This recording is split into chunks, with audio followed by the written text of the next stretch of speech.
In this video, you'll learn how to register as a cleaner on Wecasa. By following this guide, you will successfully complete the registration process, allowing you to start working in a flexible environment. Begin by opening your web browser and navigating to the Wecasa registration page. Enter the URL www.wecasa.co.uk/pro/cleaner-sin into the address bar and press the Enter key. This will take you directly to the cleaner sign-up page. Once the page loads, you will see a registration form that requires specific information.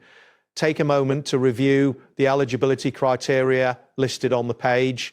You must confirm that you are eligible to work as a self-employed individual in the UK. Next, you will need to provide your unique taxpayer reference number or UTR number issued by HMRC.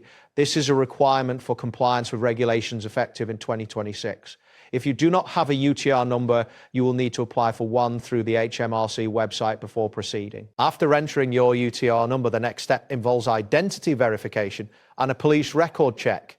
Wecasa will guide you through this process, which is essential for ensuring the safety and security of clients. Follow the prompts on the screen to complete this verification. It is important to note that if you are on a student visa, you are not allowed to work as a self-employed cleaner. However, if you have graduated and hold a graduate visa, you are permitted to work for up to 2 years after your graduation.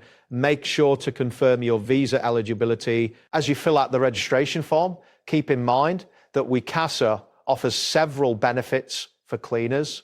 You will enjoy flexible working hours with pay ranging from £12.50 to £16 per hour. Additionally, there are no exclusivity agreements allowing you to work with other clients if desired. Registration is free with no hidden costs involved, making it an attractive option for potential cleaners. Once you have completed all fields in the registration form, review your entries for accuracy. After confirming that all information is correct, click the Submit button. You should receive a confirmation message indicating that your registration has been received and is being processed. That wraps up today's guide. Thanks for watching and catch you in the next tutorial.